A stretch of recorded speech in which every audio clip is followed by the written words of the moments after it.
The cold woke me before the silence did. Ray?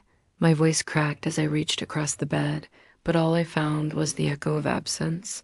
The pillow was untouched, the sheets flat. My fingers brushed something. Paper. I sat up slowly, heart thudding. I'm sorry, Anna. I can't lie to you anymore. I love someone else. Her name is Chloe. I didn't breathe, not fully. My eyes scanned the note again, like maybe it would say something different if I looked at it long enough.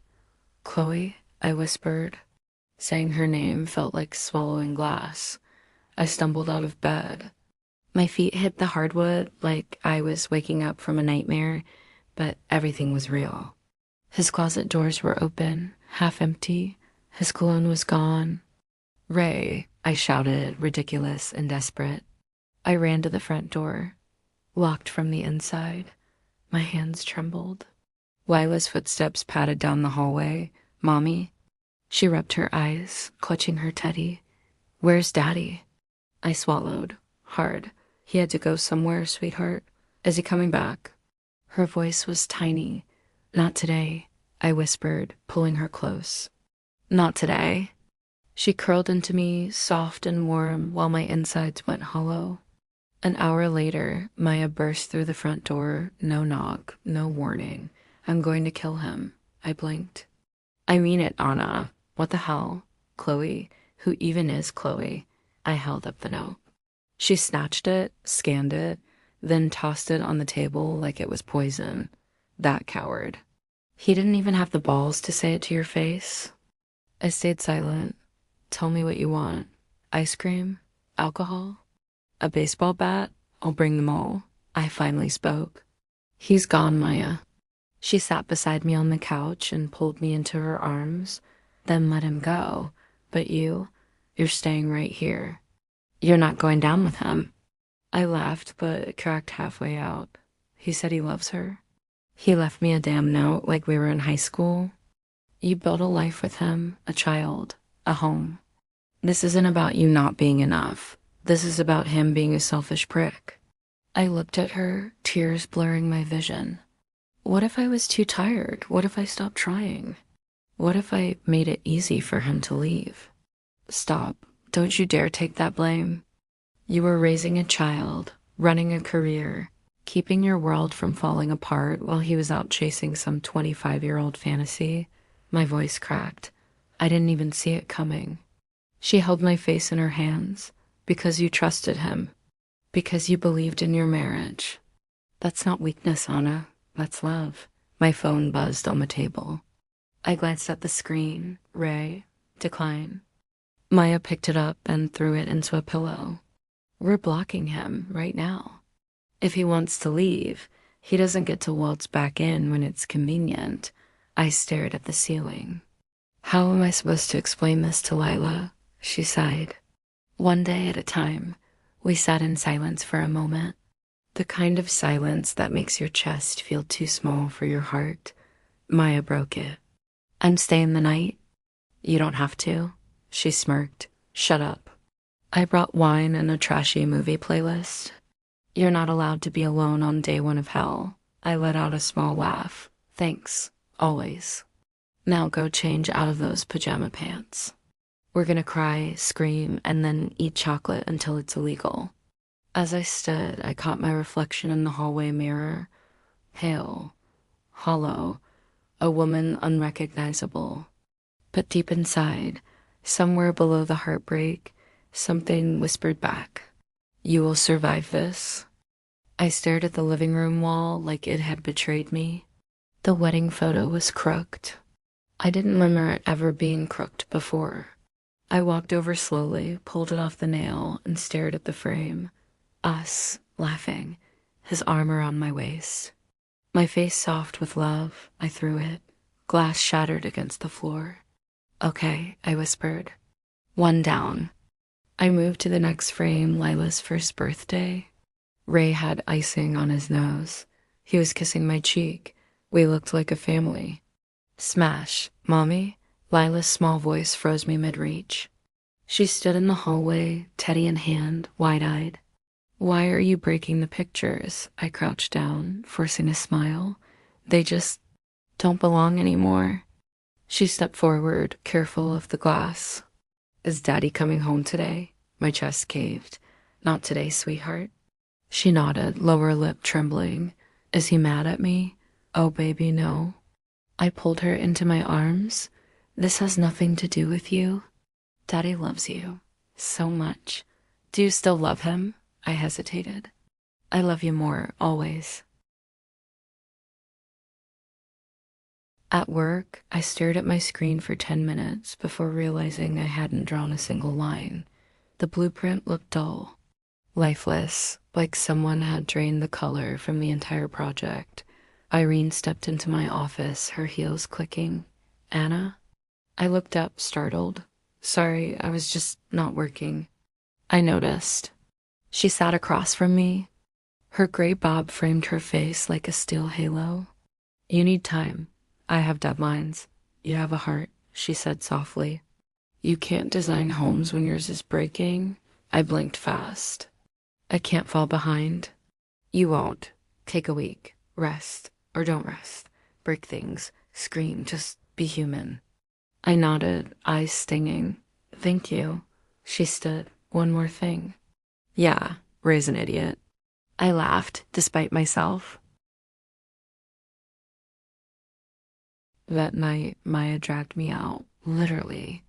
I'm not putting on makeup, I warned as she tugged me toward her closet. You don't have to. You're gorgeous and destroyed. That's hot. I don't want to be hot. You don't want to be home crying into Lila's leftover cereal either. I sighed. You win. The bar was dim, noisy, and full of legs longer than my confidence. Every woman looked like a commercial. Mid-20s, lip gloss, effortless. I tugged at my sweater. I don't belong here. Maya rolled her eyes. You belong anywhere you damn well stand. I watched a girl flip her hair as a guy whispered something in her ear. She laughed, touched his chest. God, I used to do that. You okay? Maya asked. I feel expired. She grabbed my wrist. Anna. What? Stop. Look at me. Her eyes didn't flinch. You are not replaceable. You're rediscoverable. My throat tightened. He didn't even say goodbye. He didn't deserve to. Cowards leave notes. Queens get up and rebuild. I smiled weakly. You should write greeting cards. She grinned. I write vengeance poems in my spare time. Later, we sat in her car, fries between us, music low. I hate how much I still love him, I admitted. That's normal. It feels pathetic. It feels human. I keep thinking if I was younger, if I was thinner, if I hadn't nagged him so much about the damn recycling. Maya turned to me. Do you think Chloe will love him when his hair thins and he forgets anniversaries? I shrugged. Love isn't in youth. It's in staying. In choosing someone every day. You did that. He didn't. I looked out the window, watching the city blur past. I want to be angry, I whispered. But mostly, I just feel sad. That's the beginning, she said. Anger comes next, then power, then peace. I leaned my head on the window. I'm not there yet. You will be. She reached over, held my hand. And for the first time since the note, I believed her. I didn't expect to see him there. Not today. Not ever. But as I stepped out of Lila's school, holding her tiny backpack in one hand and my phone in the other, I saw him, Ray, sitting outside the cafe across the street, laughing with her. Blonde, younger, lip-glossed. Chloe. I froze. My fingers tightened around the strap. Mommy, that's Daddy. Lila chirped beside me, waving enthusiastically. Ray looked up. The smile on his face dropped like a rock. Chloe turned her head, curious, then visibly tensed when she saw me. I crossed the street before I could change my mind. Anna, Ray stood, fumbling with his sunglasses. You didn't expect me here, I said calmly. Too calmly. No, I just came to see Lila after school, unannounced. I raised an eyebrow. Chloe offered a tight smile. Hi, I know who you are. I cut her off, staring her down. She blinked. I didn't he said it was complicated. I turned to Ray. Did you tell her you left your wife and daughter with a note? Anna, not here. Why? Afraid people might hear the truth. Chloe reached for her purse. Maybe I should. I didn't even look at her. You took a man who leaves his family over coffee. Good luck with that. She flinched like I'd slapped her. Anna, stop, Ray said sharply. That's not fair. I narrowed my eyes. Neither was walking out on us without a damn conversation. He looked away, jaw tight. Chloe mumbled something and walked quickly inside. Ray, I said, lowering my voice, you don't get to play the victim now. I never wanted to hurt you, he muttered. Then why did you? He didn't answer. Was it the lines on my face? The toys on the floor? The way I always looked tired? No, he whispered. It wasn't you, it was me. I laughed. How original. Lila tugged my hand. Mommy, can Daddy come with us? Ray knelt beside her. Not today, honey. Her face fell. But I made you a picture. He looked at me. I pulled the drawing from her backpack and handed it to him without a word. I'll call her later, he said. I didn't respond. I just turned around and walked away. Back home, I dropped my bag by the door and collapsed onto the couch. My phone buzzed. Ray, can we talk later? Please, I stared at the message. My thumb hovered over the screen. Block, not yet. I didn't reply. That night, Lila curled up in bed with me. Mommy? Yeah, baby. Do you miss Daddy? I stared at the ceiling. Sometimes. Do you think he misses us? I think he's confused. She rolled over. I wish he was here for story time. I know, sweet girl. I know. I lay awake for hours after she fell asleep. The encounter replayed in my head like a broken record. Her eyes, her tone, the way she tried to justify it. But it wasn't her fault, not entirely. She didn't make the vow. He did. Still, it hurt. I whispered into the dark, you will rise. And for once, it didn't feel like a lie. The day I stopped crying was a Tuesday. It wasn't dramatic. There was no grand epiphany, just quiet. Lila had gone to preschool. The house was silent. And I stood in the kitchen, staring at the coffee machine like it owed me something. No tears. No rage, just stillness. I sipped my coffee slowly, really tasting it for the first time in months. Not reheated. Not cold from forgetting it on the counter. Hot. Fresh. I didn't even realize I was smiling. That's when I knew something was shifting. I signed up for a gym class. Not to lose weight or change myself for any one god, no, but to move. To sweat. To feel like I was still inside this body that motherhood and heartbreak had tried to hollow out. The instructor, Cassie, was loud, relentless, and weirdly encouraging. 10 more seconds, she shouted. I wanted to collapse, but I didn't. You're doing great, Anna, she grinned. And for some reason, I believed her. I started journaling too. Not the poetic kind, the angry kind. I wrote things like, he chose her over bedtime stories. I am not broken. I am rebuilding. She gets the leftovers. I lived through the main act. Sometimes I cried while writing. Sometimes I laughed. Sometimes I just scribbled over his name so hard I ripped the page. It helped. Lila noticed, too. You look pretty today, Mommy, she said one morning. I was only wearing jeans and mascara, but the way she said it made my chest ache. Thanks, baby. You're beautiful, too. I know, she smiled, confidence that hadn't been shaken yet.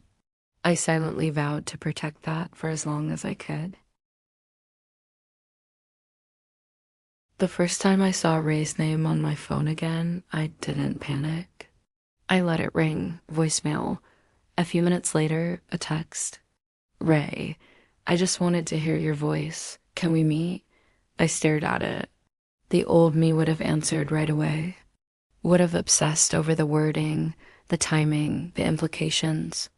The new me just turned the phone over and got back to making grilled cheese with Lila. I met with Mia for brunch that weekend. She was my best friend, the kind who didn't to say, I told you so, even though she could have 100 times. You look different, she said, sipping her mimosa. I feel different, like better different, or revenge body different. I laughed. Stronger, clearer. I don't know, just more me. She tilted her head. You're glowing. Don't get cheesy. No, really. It's like he took the noise with him when he left. I thought about that for a moment. Maybe heartbreak doesn't hollow you out. Maybe it scrapes you clean. That night, I tried something new. I danced in the living room. Alone, Lila was asleep. The lights were low. And my playlist from college was playing back when I thought love meant rescue, not ruin. I twirled slowly, arms in the air, laughter bubbling up from somewhere deep. For the first time in forever, I felt joy without reason. No man, no apology, no validation, just me. Before bed, I looked in the mirror and whispered, You're coming back. But I caught myself. No, you're arriving. I didn't respond to Ray's first message, or his second, or his third. It took 4 unanswered texts and can I come by to talk? For me to finally type, not when Lila's home. His reply came instantly. Tomorrow night? Just talk. I stared at it. My thumb hovered. I didn't owe him this. But a small, curious part of me whispered closure, or maybe it was power. 8 p.m., don't be late. He showed up with a bottle of red wine and that same fake nervous smile he used when meeting my parents for the first time. I didn't smile back. He stood awkwardly in the doorway. You look good. You look tired. He flinched like I'd slapped him. I let him in, sat across the room, not beside him. Not near. I wasn't sure if you'd let me come, he said quietly. You weren't sure about a lot of things. He nodded, swallowing hard. I messed up. That's putting it gently. He looked down. I've been thinking about everything, about us. I miss you. I miss Lila. I made a mistake. I tilted my head. Which part? What do you mean? Which part do you regret? Leaving me? Cheating? Or that she turned out to be a 25-year-old mess with an Instagram addiction? His jaw tightened. It's not like that. Oh no. You moved into a fantasy, Ray. And now that it's falling apart, you want to come back and play house again. I thought I wanted something different, he whispered. But I was stupid. No, I said calmly. You were selfish. He leaned forward. Anna, I see you now. Everything you did. How much you held this family together. I took it all for granted. You didn't see me then. But now that I'm glowing without you, you suddenly do. I miss us. There's no us, I said. There's me, and there's you. And you chose someone else when I was at my lowest. He looked like he might cry. Good. Do you know what it felt like? I asked, voice shaking now. To sleep alone. To explain to our daughter why Daddy isn't coming back tonight. I didn't know how to be what you needed. No, I snapped. You didn't know how to be uncomfortable. You ran when it got hard, when I got tired, when I needed help. I'm sorry. I know. Silence fell between us, not the kind that begged to be broken, the kind that carried years. He looked around the living room like he was trying to memorize it. Finally, he said, Is there a chance? Any chance at all? I looked at him long and hard. You love the version of me who needed saving. I don't need saving anymore. He didn't respond. I stood up, walked to the door, and opened it. You can leave now. He stood slowly, eyes glassy. Tell Lila I love her, he murmured. You tell her next time, but not tonight. He paused at the doorway, one last glance. I'll never stop trying, he said. I met his eyes calm, steady. That's your burden now, not mine. And I closed the door. That night, I didn't cry. I didn't stare at the ceiling, replaying the conversation. I tucked Lila in, drank a glass of wine, and took a long, hot shower. Then I sat on the bed, opened my journal, and wrote, Closure doesn't come from hearing I'm sorry. It comes from realizing you survived without it. Mama, why do you always smile when I draw you? Lila looked up from the breakfast table, her face covered in Nutella, holding up a crayon sketch of me with a cape. Because you make me look like a superhero, I said, brushing a curl off her cheek. She grinned. That's because you are one. My throat tightened. I bent down, kissed her forehead, and whispered, You have no idea how much I needed to hear that. After Ray's visit, something in me shifted, not because he apologized, but because I didn't fall apart after. I stayed standing. I stayed me, and the reason I could do that. She was sitting across the table in pink pajamas, singing the Paw Patrol theme with a mouthful of toast. Lila had become the heartbeat of this new life, wild, messy, loud, and completely mine. One night, I tucked her in and lingered beside her bed. She looked up at me, blinking slowly. Is Daddy coming home? I froze, that question. It always came out of nowhere, like a sudden cold breeze in a warm room. No, baby, I said softly, brushing her hair back. He doesn't live here anymore, remember? She nodded, but he came the other day. Yes, he wanted to talk to me. Are you sad? I blinked. Sometimes. She looked at me with those eyes that seemed to see through everything. Do you want him back? That one caught me off guard. I sat on the edge of her bed, thought about lying, thought about simplifying it, but I didn't. I used to, I said, when it hurt the most. I wanted everything to go back to how it was, but now? Now what? Now I'm learning how to be okay without him. Are you? I smiled, getting better every day. She nodded, satisfied, then said something I will never forget. You don't need him. You have me. The next morning, we had pancakes and danced in the kitchen like lunatics.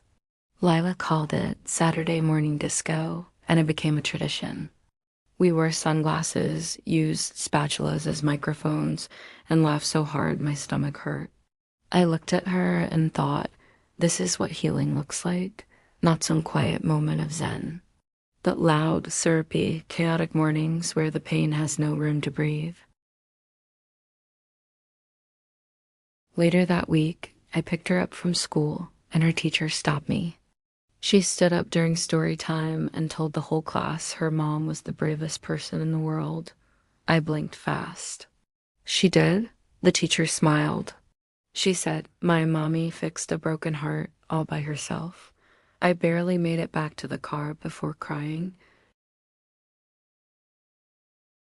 I used to think strength came from fighting back, from being louder, harsher, more uncheckable. But Lila showed me something else. Strength is softness that refuses to disappear. It is making grilled cheese with tears in your eyes, but still cutting off the crust the way she likes. It's waking up on a Sunday alone and deciding to make it a good day anyway. It's showing up again and again for someone small who looks at you like you hung the stars, even when you're falling apart inside. At bedtime that night, Lila asked, can we stay like this forever? I kissed her cheek. We'll change. We'll grow. But no matter what, I'll always be your mom. And I'll always be your sidekick, she whispered. I smiled. No, baby. You're the hero. I wasn't looking for anyone. That wasn't denial. That was survival. Romance felt like a language I'd unlearned. Like I'd deburned the pages of that book and didn't plan to read it again.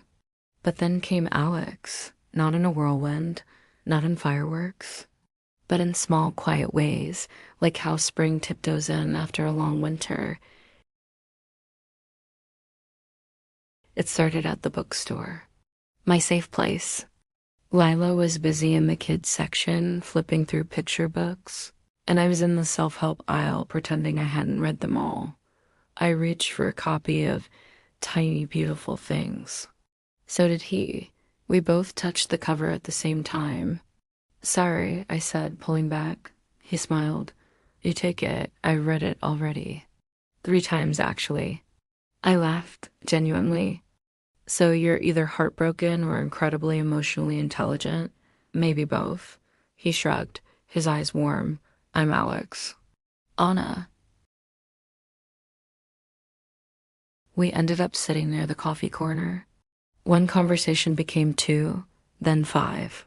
He told me he'd gone through a divorce 3 years ago. I thought it would kill me, he said. But it didn't. It just changed me. There was no bitterness in his voice. No heavy sighs or man-bashing or pretending to be over it. Just honesty. I told him I was newly single. Sort of messy, I said. Real, he corrected. I saw him again a week later, this time at the park. Lila ran ahead to the swings, and I spotted him walking his golden retriever. Wow, I said, laughing. Do you live inside a rom-com? He chuckled. Only the PG-13 kind. Heavy on character development.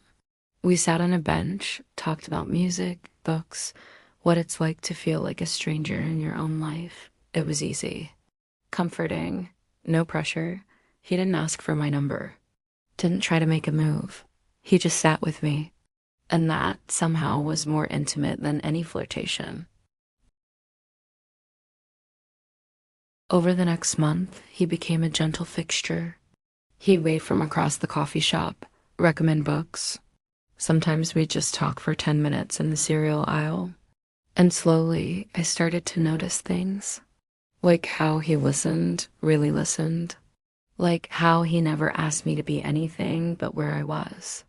One night, after putting Lila to bed, I sat on the couch and realized I didn't feel lonely. I wasn't daydreaming about Ray. I wasn't broken anymore. I was open. A few days later, Alex asked if I wanted to join him at a local poetry reading. I almost said no. The old voice in my head whispered, "You're not ready. You're a mom. You're just getting your life back. Don't complicate it." But another voice, quieter, steadier, said, "You're allowed to be more than what hurt you." So I said yes. That night, I stood in front of my mirror, wondering if I remembered how to dress for anything other than errands or parent-teacher meetings. I didn't want to impress him. I just wanted to feel like me again. Not Anna, the ex. Not Anna, the mom. Just Anna. When he saw me, he smiled. Not the "you look hot" smile, but something softer. Like he saw all the pieces I'd glued back together and still thought I was whole. "You look like poetry," he said. And for the first time in a long time, I believed it. I knew it was him before I even opened the door. You don't forget the rhythm of a knock from the person who broke you. I stood still, hand hovering over the doorknob, heart pulsing like it remembered pain before my brain did. When I opened it, there he was, Ray, holding a bouquet of lilac, my favorite, though he never remembered before. Wearing that regretful half-smile, eyes heavier than I remembered. "Hey, Anna." His voice cracked. "I've been thinking a lot." He asked if he could come in. Out of courtesy, I let him. He sat at the edge of the couch like it might reject him. I stood near the doorway, arms crossed, waiting. "I made a mistake," he started, That much was obvious. He told me about how the new relationship didn't work. She was exciting, but it wasn't real, he admitted. She didn't know me, not like you did, not like you still do. I stayed silent. He went on about memories, our first apartment, Lila's first words, the way I used to hum when cooking dinner. Details he never seemed to notice before. I was stupid, he said, voice breaking. I left the best thing that ever happened to me. It would have shattered me months ago. This speech, his eyes, would have made me drop my walls and reach for him like a drowning woman grabbing a rope. But I didn't feel like I was drowning anymore. I felt anchored. I'm not the same woman you left, I finally said. He flinched. I know. I see that. You look stronger, happier. I am, I said, steady. He looked around. Is there someone else? That question used to terrify me, like I needed his permission to move on. There's someone, I replied softly. But this isn't about him. He nodded, eyes glossy. I just want a second chance for us, for our family. I thought about it, really thought about Lila, about what a repaired family could mean, about the nights I cried for this exact moment, him on his knees, begging to come back. But that woman was gone, and I'd learned something she never knew. Love isn't about who you miss. It's about who shows up and stays.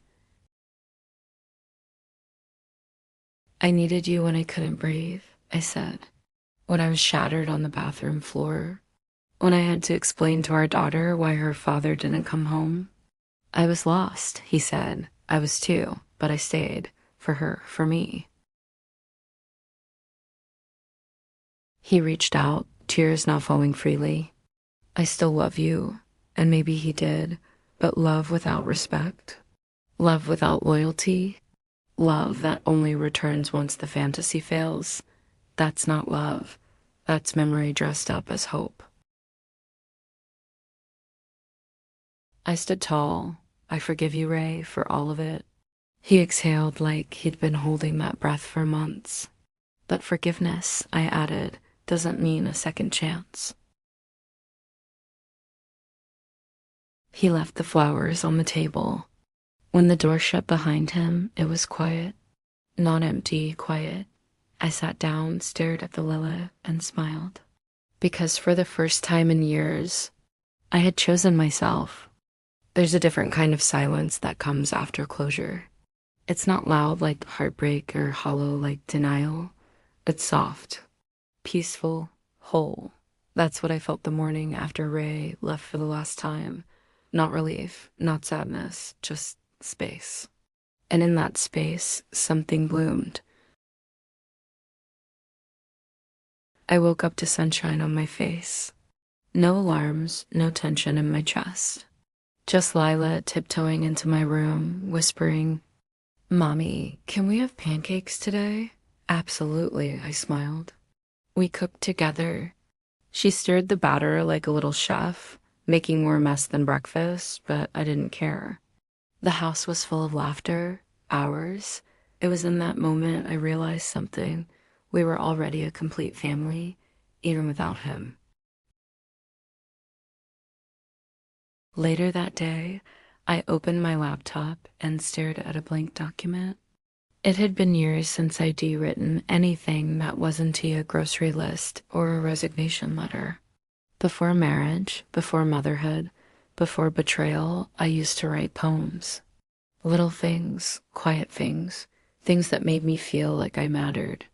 I typed just a few lines, but they came out strong, unapologetic, like I'd been waiting to speak all these years. Over the next few weeks, I built a rhythm. Mornings were for me and Mila. Afternoons were for work. Evenings were quiet but fulfilling. I went back to school part-time online classes in creative writing. I joined a support group for single moms. I made friends, real friends. Not just mom friends or couples brunch partners. Women who didn't ask me about Ray or compare me to their perfect marriages. Women who said things like, "You're glowing lately," and for once, I believed it. One night, after putting Lila to bed, I stood in front of the mirror and saw someone I hadn't seen in a long time. Me, not the broken wife, not the woman left behind, but Anna Foley, hair in a messy bun, face bare, smile soft. Beautiful, not because someone said so, but because I finally felt it. And then my phone buzzed. It was a message from James. "Finished your blog post. You write like you've lived 1,000 lives." I laughed. That was kind of true. We'd been texting more, nothing intense, just kind, curious, consistent. He never overstepped, never pressured. He showed up, and that meant more than flowers ever could. I stepped outside onto the porch with a cup of tea. The stars were quiet companions. The air held no ghosts tonight. I sat down and opened my journal, wrote one line. I found myself the moment I stopped searching for someone else. That was the closure I didn't know I needed. Not revenge, not validation, not a grand apology, just this peace, this new version of me. I always thought the end of a love story would feel like a funeral, like burying something beautiful that died too soon. But the truth is, this ending felt like a birth, a beginning, a quiet, unfamiliar joy that didn't come from being chosen, but from finally choosing myself. 6 months had passed since Ray walked out the second time. Not that I was counting days anymore. I was too busy living them. Today was my first official day as a published writer. I held the slim paperback in my hands, heart thudding. My name on the cover, my words in every chapter. A collection of poetry I never thought would leave the safety of my laptop, but here it was. Real, a piece of me stitched together after being shattered. Lila was the first to see it. She flipped through the pages with wide eyes. "Did you write all this, Mommy?" "Yes," I smiled, every word. "Can I be a writer too?" "You already are."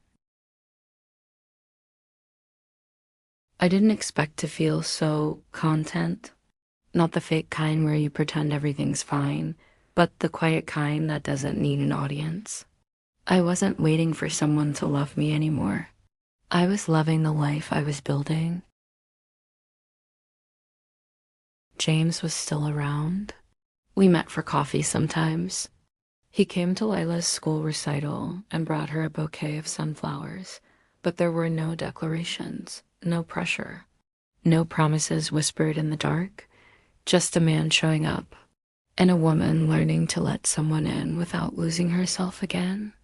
If something more grew between us, it would be slow, it would be honest, and it would be my choice.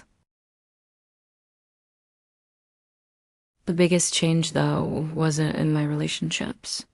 It was in my reflection. I no longer looked for flaws. I looked for strength. There was a light in my eyes I hadn't seen since before marriage, maybe even before love. It wasn't a spark someone else gave me. It was a fire I rebuilt on my own.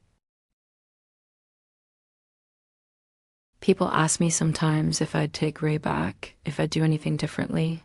And I always answer the same way, no. Because every betrayal, every tear, every lonely night taught me how to stand. Not in spite of being broken, but because of it. I wouldn't erase the pain. Without it, I'd still be pretending, still shrinking, still waiting for someone else to save me. Now, I write, I mother, I laugh, I date sometimes, I heal always, and I live, fully, unapologetically, fiercely. This isn't a love story. Not in the traditional sense. It's a becoming. A transformation, a woman stepping out of the ruins and realizing she was never the ruins at all. She was the foundation. And so here I am, no longer somebody's wife, no longer a placeholder in someone else's dream. I am mine, my own beginning, my own rescue, my own happy ending written by me for me. And that finally is enough.